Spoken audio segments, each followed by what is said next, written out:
What's going on, YouTube? We back, another video, getting everything set up for tomorrow. So my man Drip Man can come over tomorrow and start the wet sand and the buff so he can glass this thing out just like he did the old girl. We definitely got to get this thing finished. But today, man, we just been doing some little tweaks to it, some little small stuff that we've been needing to get done. And we finally got AC in this joint.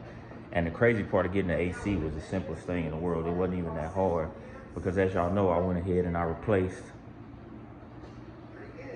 my orifice tube is new, my dryer is new, the compressor's new. We blew out all the lines. We got all that blown out. We got a new blower, new resistor. Like I said, we went through all the only thing we did change was the condenser. We flushed it out because getting one of these old condensers is real hard. It's all done. So right now, what we're trying to do is make sure everything is straight. Only issue I'm having, and y'all let me know if y'all do this, I think my compressor is out of alignment. I think my compressor needs to be lined up because when I fire up the AC, it automatically, this belt gets to like popping right here. So I think I'm gonna have to figure out, give me like some kind of level to check this to make sure the AC is fully square because it's here that pops. I'm gonna fire it up, show y'all what I'm talking about. Go in here. You know, I got that ability exterminator on. Sorry, man, I'm a country boy. Country boys like country stuff. I like fishing. I ain't big on hunting, anything like that at all. Still got to get my power steering tightened up somehow. So, we'll kick the AC on. What I don't like is when I kick the AC on, it severely puts a load on this engine, but we ain't gonna use the AC unless we absolutely have to, because that load is ridiculous. Y'all see what I'm saying? That belt is like walking. So we're gonna try to get that figured out. Why it's walking so bad. Car sounds great though. Runs good. AC is blowing ice cold. We ain't getting a lot of pressure out of the top. It's all out of the floor, mainly the floor. So right now we just got to figure out how to get all the airflow from the vent. We're on max, and even on bi-level it doesn't come out, so I'm trying to take care of that. But shut it down. That's kind of where we are, trying to figure that out. And I don't know what I'm gonna do with my power steering. I think I got it like maxed out as tight as I can get it. I've adjusted it twice and it still gives a small squeal on the start. And I made sure it is power steering. AC makes a noise, y'all can hear that when it's shutting down, so I don't know what that is, but it's ice cold. Dryer starts to get the condensation. I don't know if it's overcharged or undercharged, but it says when I looked, it was 33 ounces of R12 is what it took. So we put 2 pounds in it. So that's what they said, 33 ounces or 16 ounces in a pound. So we put 2 pounds of 134 in it. And that should be right on the money, so that should be good. But, like I said, we're getting it ready for tomorrow. I may get it out, drive it, or scoot it over more center in the garage. I pulled this out, went and drove it actually earlier. I need to get it washed, so we need to get back on it, putting the brakes on. But right now, we're just trying to work out, like I said, the kinks with this, get everything lined up, get everything squared away.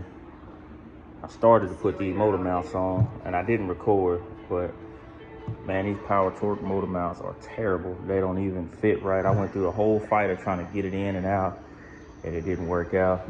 So we're gonna have to find a different set of motor mounts, because this motor mount's bad over here.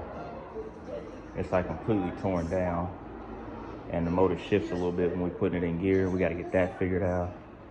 Still working on lining up the doors. I don't know if I'm gonna do that anytime soon, because it's so much like small stuff that I need to get finished. As you can see that I deal with like this, popping out consistently. So just trying to get it to stay lined up with it. I think I'm just gonna put a small self-tapping screw in the end instead of these little rubber clips. These clips don't work, so I'm gonna probably stick a self-tapper in there. Get that fixed. But yeah, we got AC, we got heat, We got brakes done, paint done, wheels done.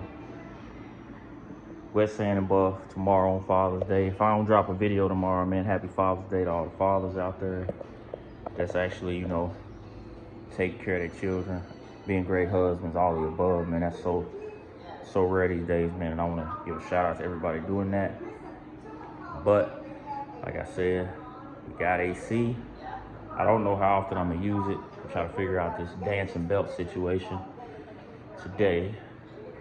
We may only use the AC when we go out on a long trip, when we hit the road or something. But like I said, it's a cruiser, so normally the windows will be down on it and we'll be out enjoying it anyway.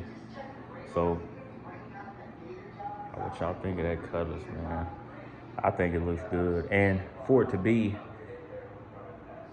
as low budget as I put into this car, I think it turned out really, really well. And it makes me realize that you can build a car on a budget if you want to build a car on a budget. You don't have to go overboard, just spending crazy money with QA1 and Holly, EFI, and not necessarily EFI because this car may get EFI, let me take that back, but LS swaps and all that other stuff. I don't know what I'm gonna do with the motor, to be honest with y'all. So at this point, I'm gonna explain to y'all why I build these cars the way I do, because they're insured by Hagerty. So when I go with my Hagerty insurance, you can concours your car. So what that means is when you insure it to a concours level, that's the max level of the market value of that car at that time. So this one is valued, I think we've got it valued at $25,000. So if something happens to it, they'll cut me a check for $25,000. The same thing with this one. This one's valued, I think they've got it concours is like $19,000. So it's valued for 19 grand. Now if something happens to it, I'll get 19 grand, I'll get my money back and some, and then be able to just be good about it, because I don't want to go overboard spending more money than I could ever get back on this car, or that car for that matter. I love old schools, but it's got to make financial sense, because I want it to be more of an asset than a liability. So definitely, we still working, man. So it's just another update I got for y'all, showing y'all the car. Tomorrow, like I said, it's gonna get wet sand and buff, and y'all will see like all of this right here that I'm gonna show y'all. It's got some nibs here, little nibs, so y'all can see through the light. Like some of the trash in this paint will all be gone. Luckily it's in the clear, so it's not that big of a deal. This big run right here be gone. Can't put the trunk chrome on because we got a run right here on the trunk that we got to get fixed. Got a run here. It's got to get fixed. A run there. Another big run right here that's got to get fixed. All that'll be glassed out tomorrow, and the car will look really, really good. But anyway, that's enough of me rambling, man. We got AC. We're probably gonna get out and drive with the AC once I get this compressor adjusted in the line. Everything will be good, man. I appreciate y'all for rocking with me on the channel. Y'all like, comment, share, subscribe, and we'll see y'all in the next video.